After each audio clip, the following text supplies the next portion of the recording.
नमस्ते बच्चों, मेरा नाम गोस्वामी हेमाली है और मैं आपकी हिंदी अध्यापिका हूँ from Saraswati group of education. Student, already हमारा कोर्स कंप्लीट हो गया है, राइट। और नाउ हमने लास्ट सेशन में हमारे ग्रामर के टॉपिक थे वो भी थोड़े डन कर लिए हैं। तो स्टूडेंट, अभी हमारी एग्जाम है, फाइनल एग्जाम वो नजदीक आ रही है, तो हम लोग थोड़ा सा रिवीजन करेंगे। तो हम लोगों को पता है कि हमारी एग्जाम 2 पार्ट्स में है। एक है सब्जेक्टिव जो हमारी ऑफलाइन होने वाली है और दूसरी है ऑब्जेक्टिव जो ऑनलाइन होने वाली है, राइट। तो स्टूडेंट, सबसे पहले हम लोग हमारा कोर्स देखते हैं कि हमारा कोर्स कितना है और फिर हम थोड़े थोड़े से चैप्टर में हमने क्या क्या देखा था उसके बारे में कुछ करेंगे, राइट।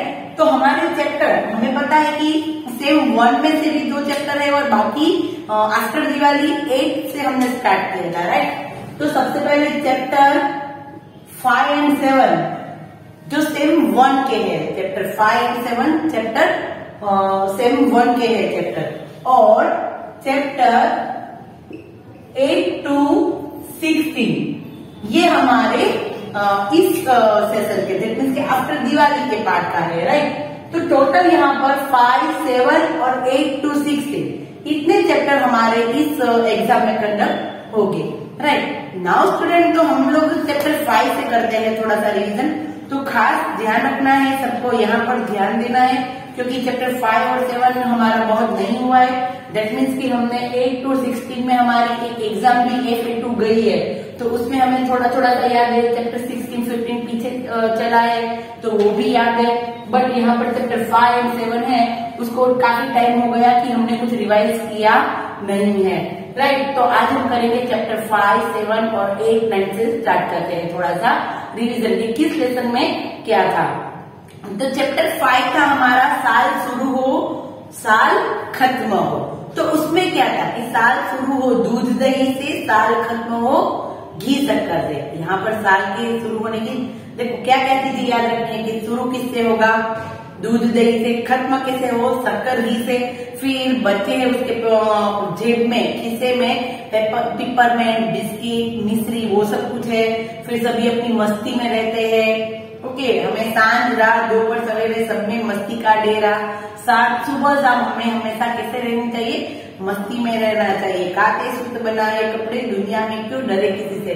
हम लोग सूत से कपड़े बनते हैं हमारे, किससे, सूतना दोरा આપણે કહીએ છીએ ને ગુજરાતીમાં, सूतना दोराમાંથી આપણા બધા કપડા બને છે, રાઈટ। पंछी गीत सुनाए हमको, बादल गीत दिली भाए हमको।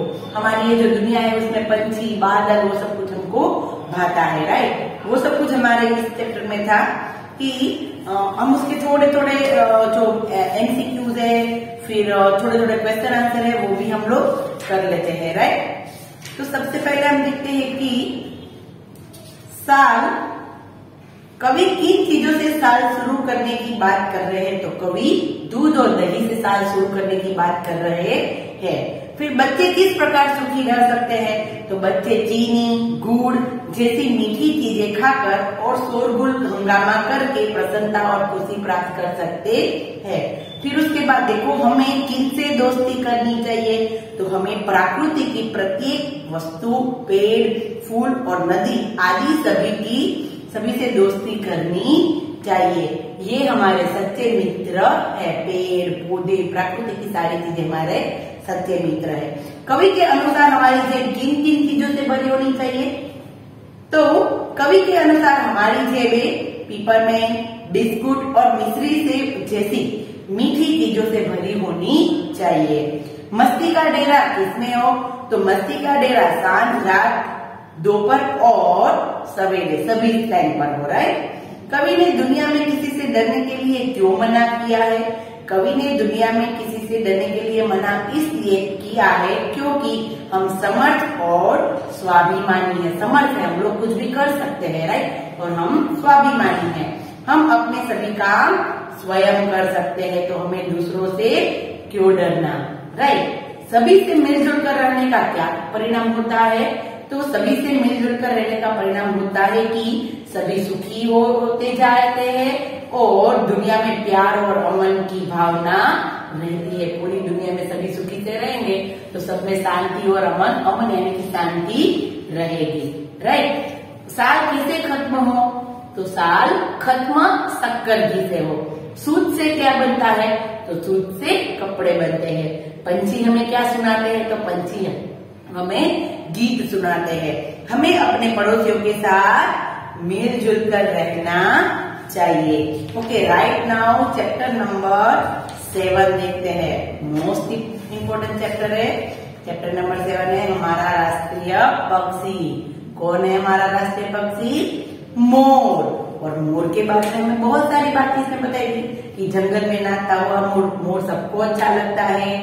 फिर मोर के सिर के ऊपर एक तलगी होती है और वो जैसे कि एक राजा का मुकुट होता है वैसे वो लगती है। राइट, सवेरा होते ही यह के बोलने लगता है। राइट, के टेहू टेहू गुजराती में कहते हैं, हिंदी में उसको के कहते हैं। और उसके जो पंख होते हैं वो बहुत लंबे होते हैं और उन पर अनगिनत चांद जैसी आकृतियां बनी होती है। राइट, संसार में मोर के पंख जितना किसी के भी पंख सुंदर नहीं है। और जब आकाश में बादल गिर जाते हैं तो मोर खुशी से नाचने लगता है। और दूसरी बार कब? जब सूर्य अस्त होने वाला है तब भी वो नाचता है और उसका नृत्य सबको अच्छा लगता है। राइट, और उसकी जो वो जो अपने पंख फैलाकर नाचता है तो उससे सर सर आवाज आती है। राइट, और सब उसको देख के एकदम मोहित हो जाते हैं। फिर हमने देखा था कि वो कीड़े, अनाज के दाने और छोटे मोटे कीड़े और वो सब कुछ खाता है।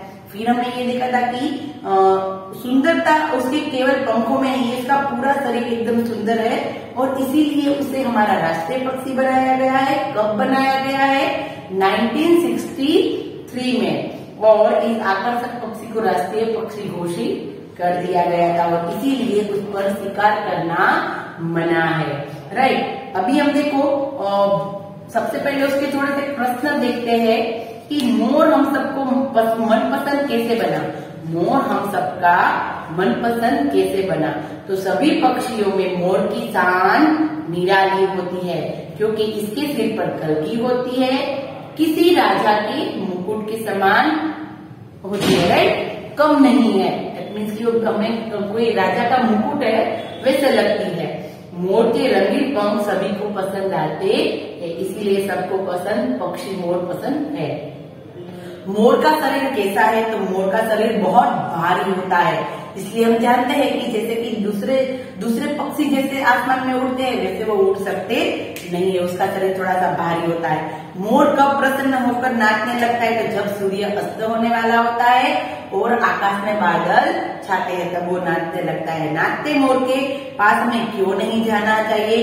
क्योंकि उसके पास जाने से वह अपने पंख समेटकर बंद कर देता है। मोर का शिकार क्यों बंद कर दिया गया? क्योंकि वो एक आकर्षक पक्षी है और वो हमारा एक राष्ट्रीय पक्षी है, इसलिए उसके शिकार पर रोक लगा दी गई है। राइट, भारत का राष्ट्रीय पक्षी ऑफकोर्स मोर को पक्षियों का राजा क्यों कहा गया है?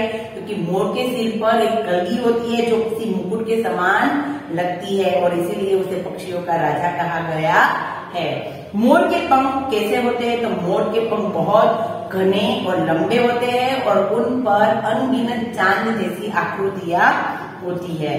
मोर को उपकारी पक्षी क्यों कहा गया है? तो मोर मनुष्यों को सांप से बचाता है, इसलिए मोर को उपकारी पक्षी कहा गया है। मोर है वो सांप का दुश्मन है।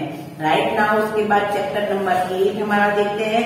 तो चैप्टर नंबर 8 में क्या था? पेड़ खड़े हैं। राइट, तो यहाँ पर हमें पेड़ के बारे में बहुत सारी बातें बताई थी कि उनके रंग अनोखे हैं, उनकी गंध अनोखी है। अमलतास का पीला निर्जर यानी अमलतास का पेड़ है वो पीला होता है, उस पर पीले फूल लगते हैं और सूरज की धूप जब उस पीले फूल पर पड़ती है तो एकदम सुंदर सा माहौल बन जाता है। इटला की डाली गुलमोहर की, यानी कि गुलमोहर है वो लाल रंग का होता है। कैसे रंग का होता है? लाल रंग का। और एक गिलहरी भी रहती है इनके एक कोटर के अंदर। कोटर यानी कि पेड़ के अंदर जो एक तना हुआ भाग होता है, पेड़ के अंदर आपने इसको गुजरात में बखोल, राइट, पेड़ में बखोलो हुए उसको कहते हैं कोटर। तो उसके अंदर हम जानते हैं कि गिलहरी रहती है, पशु पक्षी रहते हैं, राइट। चिड़ैया भी आती है सुबह शाम, सुबह को और शाम को सभी पक्षी चिड़ैया पक्षी उसके ऊपर आते हैं, राइट, चिड़िया पक्षी। और सभी पेड़ से ही बारिश आती है, तो वो भी हम लोग जानते हैं कि पेड़ से बारिश आती है। राइट, तो ये था हमारा चैप्टर नंबर 8। नाउ देखते हैं चैप्टर नंबर 9, झील का चांद। तो उसमें स्टोरी क्या थी उसको एक बार कर लेते कि हाथियों का एक बड़ा झुंड था और वो एक जंगल में रहता था। फिर हम जानते थे कि वहां पर पानी की बहुत कमी होने लगी और इसीलिए फिर क्या हुआ कि सभी हाथी थे वो मिलजुल कर अपने राजा के पास गए और हाथी के महाराज का नाम क्या था? चतुर्दन था। क्या था? चतुर्दन गजराज। राइट, तो वहां पर उनके पास गया और वो सबने कहा कि अभी कुछ करिए क्योंकि पानी नहीं है और बहुत सारे बच्चे उनके मर रहे हैं। और फिर हाथी ने क्या बताया कि ये जो चतुर्दन महाराज थे उसने कहा कि अब मैं एक ऐसी झील जानता हूँ कि जहाँ पर पानी बहुत है और वहां पर पानी कभी सूखता भी नहीं है। फिर बहुत दिनों के बाद 5-6 दिनों के बाद वो लोग उस जगह पर पहुंचते हैं झील पर। वहां पर झील के पास बहुत सारे खरगोश के बिल होते हैं। वहां पर वो लोग जाते हैं और बहुत सारे खरगोश घायल हो जाते हैं, कई खरगोश मर जाते हैं और फिर हाथी है वो तो एकदम पानी को देखकर एकदम खुश हो जाते हैं और सभी पानी में खूब मस्ती करके फिर लौट आते हैं। फिर ये सारी बातें खरगोश के सारे खरगोश इकट्ठा हो जाते हैं और वो कहते हैं कि अभी तो इसका कुछ करना पड़ेगा क्योंकि बहुत सारे खरगोश उसके पैरों के नीचे आ गए हैं। तो इसीलिए सभी खरगोशों की सभा बुलाई जाती है। फिर एक बूढ़ा खरगोश होता है, वो कुछ एक आइडिया करता है कि कुछ ऐसा उसको उसके राजा के पास जाके कुछ उसको समझाया जाए।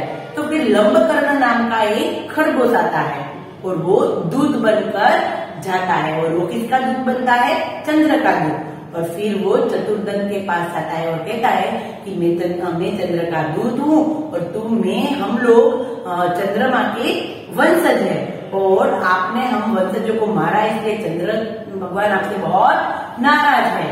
अगर आप लोग ये झील छोड़ के नहीं चले जाएंगे तो वो आपका विनाश कर देंगे।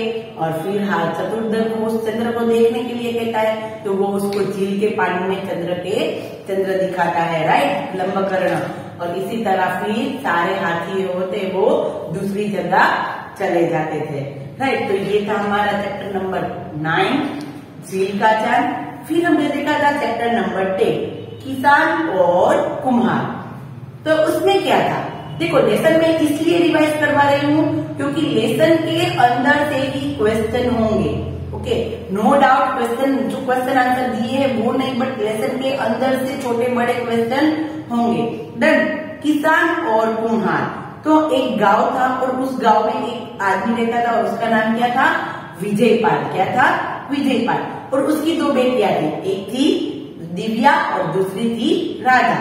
तो याद में क्या क्या रखना है कि दिव्या का विवाह हुआ था एक किसान के साथ और राधा का विवाह हुआ था एक कुम्हार के साथ। फिर थोड़े दिन के बाद ये विजयपाल है वो अपनी दिव्या बेटी के पास जाते हैं।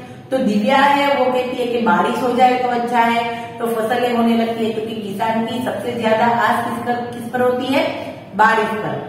तो फिर उसके पिताजी उसको कहते हैं चलो मैं भगवान से प्रार्थना करूंगा कि जल्दी से बारिश हो जाए। और फिर वो दूसरी बेटी को मिलने जाते हैं तो वहां पर उसकी बेटी है कि वो प्रार्थना करती है कि बारिश ना हो क्योंकि बारिश नहीं होती है तो उसकी मिट्टी के बर्तन जल्दी सूख जाते हैं। राइट, तो यहाँ पर कहीं धूप कहीं छाव ऐसा माहौल बन जाता है, किसी को बारिश चाहिए तो किसी को नहीं चाहिए। राइट, तो ऐसा एक लेसन था हमारा। फिर हमने लिखा था चैप्टर नंबर 11। चैप्टर नंबर 11 में क्या था? पशु रक्षा। तो हमने देखा था कि उसमें जंगली पशु और पालतू पशु। तो पालतू पशु है वो हमारे बहुत सहायक है, हमें कहीं ना कहीं वो हमें मदद करते हैं। इस धरती पर हम लोग जंगली और पालतू दोनों जानवर हम लोग देखते हैं। राइट, जो पालतू जानवर होते हैं वो मनुष्य की सहायता करते हैं और जबकि जंगली जानवर होते हैं वो हिंसक होते हैं, किसी को मार देते हैं, इसलिए वो जंगल में रहते हैं। राइट, जैसे कि शेर, चीता, बाघ, राइट, हाथी, गेंडा वो सब जंगल में रहते हैं। और गाय, भैंस, बकरी, कुत्ता, बिल्ली वो सारे पशु हमारे आसपास रहते हैं। राइट, और ये सब कैसे है? जैसे कि गाय, भैंस, बकरी वो सभी शाकाहारी होते हैं और वो कई रंगों में भी पाए जाते हैं। राइट, गाय का बछड़ा बड़ा होके बैल बनता है और बैल किसान के काम आता है खेत जोतने के, राइट। गधा, ऊंट और घोड़ा सामान ढोने तथा सवारी के काम आते हैं, ये भी हम जानते हैं। गधा, ऊंट और घोड़ा, इसको हम लोग उसकी गाड़ी बनाते हैं और उसको सवारी ढोने में भी काम, कुछ भी चीजें उठाने के लिए हम लोग उपयोग करते हैं, राइट। और कोई नहीं करता, वह बेचारा तो बोझा ही ढोता है। जितनी यहाँ पर गधा, ऊंट और घोड़े की बात हो रही है। ऊंट को रेगिस्तान का जहाज भी कहा जाता है। हम जानते हैं कि ऊंट के पैरों के नीचे ऐसी गद्दी जैसा होता है जिसकी वजह से उसके पैर रेत में अंदर नहीं चले जाते और वो बहुत टाइम तक बिना पानी के रह सकता है, इसलिए ऊंट को रेगिस्तान का जहाज कहा जाता है। और क्योंकि वो ऊंट रेत पर आसानी से चल सकता है। और पुराने जमाने में इन्हीं की मदद से यात्रा भी की जाती थी। लोग कुत्तों तथा बिल्लियों को बड़े शौक से पालते हैं। कुत्ते उनके घर के तथा अनेक रंगों के होते हैं। ये घर का रखवाली करते हैं तथा अपने मालिक से बहुत प्यार करते हैं। कुत्ते होते हैं ये अपने मालिक से बहुत प्यार करते हैं और हम लोग जानते हैं कि वो हमारे घर की रखवाली करते हैं। कोई भी अनजान आदमी आता है तो वो उसको भगा देता है, राइट। वो हमारे घर की रखवाली करता है। हमें जानवरों की रक्षा करनी चाहिए। उनका शिकार करना कानून की नजर में गुनाह है। जानवरों की रक्षा के लिए अनेक संस्था है जो उन पर अत्याचार करने वाले लोगों को सजा दिलाती है। और पशु हमारे सहायक है, इसलिए हमें पशुओं से प्रेम करना चाहिए। कई संस्थाएं भी है जो पशुओं की रक्षा करते हैं, जैसे कि ऐसी एनिमल वान आती है, तो वहां पर अगर आपको आपके मोहल्ले में या शहरी में कोई ऐसा कुत्ता है जो बीमार है तो आप उसको फोन करेंगे तो वो आके उसकी पूरी सारवार भी करते हैं, राइट। ऐसी बहुत सारी संस्थाएं है। Now chapter number 12। Chapter number 12 था हमारा हम होंगे कामयाब। हम होंगे कामयाब एक दिन, हम अवश्य कामयाब होंगे, राइट। ये हमारे देश के ऊपर एक कार्य है कि हम हमारे जीवन में एक ना एक दिन कामयाब होंगे।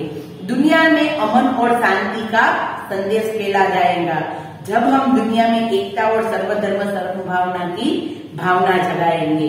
यानी कि हम सब लोग एक है, ऐसी भावना हम जगाएंगे तो हम सब लोग पूरी जगह पर शांति फैला देंगे। हम एक साथ मिलकर अपने लक्ष्य की ओर बढ़ेंगे। कोई भी लक्ष्य है तो हम लोग एक साथ मिलकर करेंगे तो वो काम जल्दी हो जाएगा। हमें किसी बात का भय डर नहीं है। हम निडर और साहसी है। निडर यानी कि हम कभी किसी से डरते नहीं, हम एकदम साहसी है। हम बिना किसी डर के अपने लक्ष्य की ओर एक साथ चलेंगे और सफलता प्राप्त करेंगे, राइट। तो ये था chapter number 12। Now chapter number 13 भी देखते लेते हैं और फिर नेक्स्ट सेशन में हम लोग चैप्टर 14 से स्टार्ट करेंगे, राइट। चैप्टर नंबर 13 देखते हैं प्रखर की बुद्धिमानी। उसमें क्या था कि प्रखर की बुद्धिमानी में हमने देखा था कि प्रखर नाम का एक लड़का है, उसकी पिताजी का तबादला हो जाता है, उसका ट्रांसफर हो जाता है उस शहर में, तो इसलिए वो नए विद्यालय में जाता है पहले दिन।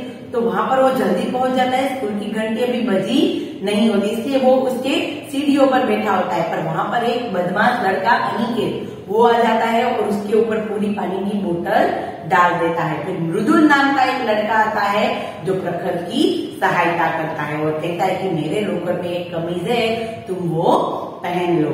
और फिर हम जानते हैं कि अनिकेत की कोई कंप्लेन नहीं करता था क्योंकि वो बहुत बदमाश लड़का था, राइट। सभी उससे डरते थे। और फिर हमने देखा था कि एक दिन प्रखर था, वो चल के अपने घर जा रहा था और बीच में बहुत बारिश आई तो वो एक जगह पर ठहर जाता है।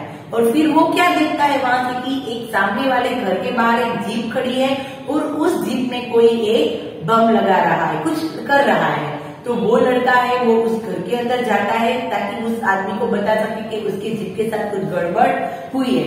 तो जैसे ही उस घर में जाता है तो वो देखता है कि वो किसका घर है, अनिकेत का घर है। और फिर वो कहता है कि ये तो मेरा दोस्त है, क्योंकि अनिकेत को ऐसा लगा कि प्रखर है कि वो क्या करने आया है, कंप्लेन करने आया है।